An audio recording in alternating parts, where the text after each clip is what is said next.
Signal system के इस course में आपका एक बार फिर से स्वागत है। लास्ट क्लास में हमने फूरियर सीरीज को स्टार्ट करने के बाद एक प्रॉपर्टी भी देख ली थी। आज उसी को हम कंटिन्यू करेंगे। लास्ट क्लास में हमने फूरियर सीरीज को इंट्रोड्यूस कर लिया था और एक प्रॉपर्टी जो देखी थी वो थी टाइम शिफ्टिंग प्रॉपर्टी। आज एक बार टाइम शिफ्टिंग प्रॉपर्टी को रिपीट करने के बाद फिर हम नेक्स्ट प्रॉपर्टी देखेंगे।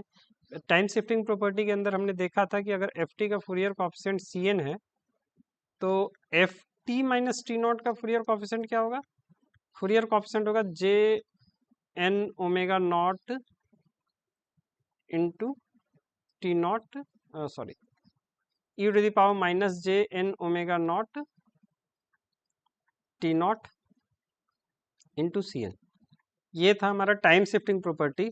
अगर F T plus T not है तो हमारे पास जो फूरियर कॉफिशिएंट मिलना है वो J N omega not T not into C N है। ओके, नेक्स्ट हमारा जो प्रॉपर्टी है वो क्या है? Differentiation property.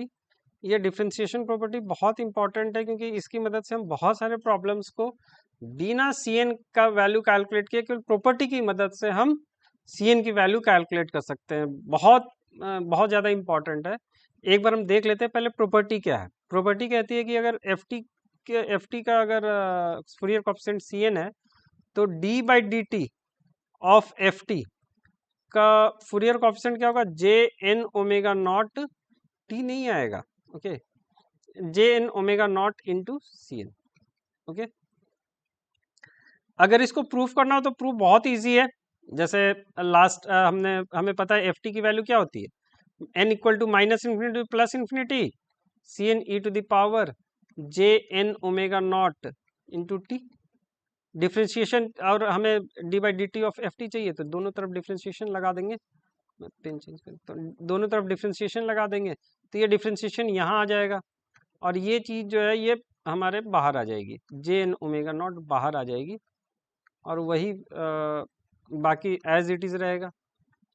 तो इसलिए ये टर्म बाहर आ गया, हमारा सी एन टर्म के साथ ऐड हो गया। आई होप क्लियर होगा। ठीक है, अब इस प्रॉपर्टी की मदद से हम कुछ प्रॉब्लम सॉल्व करने की कोशिश करते हैं। 2 या 3 प्रॉब्लम करते हैं जिससे कि कुछ आइडिया लग जाएगा कि डिफरेंशिएशन प्रॉपर्टी की मदद से हम कितने प्रॉब्लम सॉल्व कर सकते हैं। मतलब बहुत सारे प्रॉब्लम्स हैं जो सॉल्व कर सकते हैं। इसका फिर एक बार डिफरेंशिएशन करेंगे तो इसका होल स्क्वायर चला जाएगा, इसका एक 3 बार डिफरेंशिएशन करें तो होल क्यूब चला जाएगा। तो वो सब हम लोग देख लेते हैं। सबसे पहले इस प्रॉब्लम को देख लेते हैं। एक प्रॉब्लम हमारे पास है, इसका नाम दिया एफ फोर टी है, टी का फंक्शन है और इसका सी एन कैलकुलेट करना है और वो भी प्रॉपर्टी की मदद से। ठीक है, तो प्रॉपर्टी की मदद से अगर सी एन कैलकुलेट करना है तो प्रॉपर्टी एक बार इसका डिफरेंशिएशन, पहले डिफरेंशिएशन चेक कर लेते हैं। डिफरेंशिएशन क्या आएगा इसका? तो डिफरेंशिएशन है जहाँ हमें एक शार्प डीके मिलेगा वहाँ हमें इम्पल्स सिग्नल मिलने वाला है। वो भी एरिया क्या होगा? इसकी हाइट जितनी होगी उसका एरिया होगा जो कि 1 है। ये टी बाई 4 पे और ये 3t/4 पे हमें मिलने वाला है एक राइज, यानी कि 1 का ही एरिया का हमें इम्पल्स सिग्नल मिलने वाला है। ये भी हमें 5t/4 पे हमें एक नेगेटिव इम्पल्स मिलने वाला है। यहाँ पॉजिटिव इम्पल्स मिलेगा -t/4 पे, देन नेगेटिव इम्पल्स मिलेगा -3t/4 पे, सो ऑन। ठीक है, क्या इसे बना सकते हैं? इसको ध्यान देने से हमने लास्ट एक एग्जांपल लिया था, अगर लास्ट क्लास में जाए तो एक एग्जांपल लिया था। इस एग्जांपल को देखा तो इसकी सी एन की वैल्यू कैलकुलेट होके आई थी 1। अब इसी का यूज लेकर के हम इस प्रॉब्लम को सॉल्व करने जा रहे हैं। इस प्रॉब्लम को हम उसी की मदद से सॉल्व करेंगे यूजिंग प्रॉपर्टी।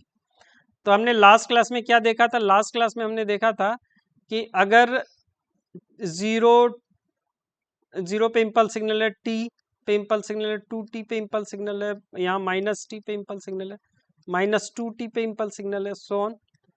तो इसके सी एन की वैल्यू क्या थी? 1। ये हमने लास्ट क्लास में देख लिया था। अब इसकी मदद से इसे अगर बनाना चाहें तो बहुत आसानी से बन जाएगा। पहले हम इसे लेफ्ट शिफ्ट और राइट शिफ्ट करके इन दोनों को जोड़ दें तो ये मिल जाएगा हमें। कैसे? तो सपोज हमने लेफ्ट शिफ्ट कर दिया, जैसे ही लेफ्ट शिफ्ट कर दिया तो ये हमारा जो 0 पे था वो -t/4 पे आ जाएगा। ओके, -t/4 पे आ जाएगा और ये जो -t पे था -3t/4 -5t/4 पे आ जाएगा। और ये जो हमारा टी पे था ये 3t/4 पे आ जाएगा। तो हम देख सकते हैं कि जो पॉजिटिव इम्पल्स सिग्नल्स थे वो सारे मिल गए हमें। जो पॉजिटिव, जैसे ही हमने इसको t/4 से लेफ्ट शिफ्ट किया तो हमें पॉजिटिव सिग्नल मिल गए। तो इसके Cn की वैल्यू क्या होगी, हमने प्रॉपर्टी से देख रखा है e⁻, चूंकि हमने शिफ्टिंग क्या कर रखी है, -t/4 से शिफ्टिंग कर रखी है, तो e⁻ minus JN⍵0 t/4 into Cn। Cn ये Cn, तो इस Cn की वैल्यू 1 है, तो ये हमारे पास, ये हमारे जब हम लेफ्ट शिफ्ट कर दिया t/4 से तो ये हमें नया Cn मिला। अब अगर मान लो हमने राइट शिफ्ट कर लिया, इसी सिग्नल को हम राइट शिफ्ट कर रहे हैं t/4 से, तो जो t/4 पे था वो अब हमें या 0 पे था वो t/4 पे मिलेगा। ये मिलेगा हमें 3t/ ये मिलेगा हमें ये t/4, तो ये 5t/4 पे मिलेगा। और ऐसे ही चूंकि राइट शिफ्ट किए हैं तो जो t पे था वो हमें कहाँ मिलेगा, 3t/4 पे। तो ये हमें 3t/4, 5t/4 पे हमें, और ये t/4 पे हमें नेगेटिव मिला हुआ है, यानी कि इसको अगर इसका नेगेटिव ले लें, इसका नेगेटिव ले ले तो ये हमें सारे के सारे जो नेगेटिव इम्पल्स सिग्नल है वो मिल जाएगा, यानी Cn2 जो होगा वो नेगेटिव साइन हम बाद में लगा लेंगे, पहले Cn2 की वैल्यू क्या होगी, क्योंकि हमने राइट शिफ्ट किया है, तो JN⍵0 इंटू t/4। अब इन दोनों को कैसे कंबाइन करना है, तो Cn1 माइनस Cn2, तो हमें ये वाले इसकी Cn की वैल्यू मिल जाएगी, ये इसकी Cn की वैल्यू मिल जाएगी, ये जो भी Cn इसकी वैल्यू मिल जाएगी। ठीक है, तो इसकी Cn की वैल्यू क्या होगी, Cn1 माइनस Cn2, यानी कि हमारे e⁻ minus JN⍵0 t/4 minus e⁻JN⍵0 t/4। इसको अगर हम सॉल्व करेंगे तो क्या मिलेगा, इसको अगर हम लोग सॉल्व कर लेते हैं तो सॉल्व करने पे जो हमें वैल्यू मिलने वाला है वो मैं डायरेक्ट लिख रहा हूं अभी फिलहाल। ठीक है, वो मिलने वाला है 2j/t इंटू साइन n π/2। मैं नेक्स्ट पेज पे लिख रहा हूं, जो Cn की वैल्यू आएगी वो क्या आएगी, 2j/t into sine n π/2।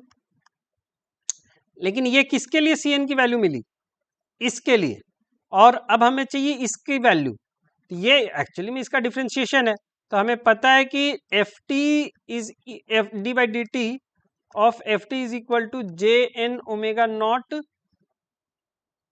Into Cn, ये हमारी वैल्यू है।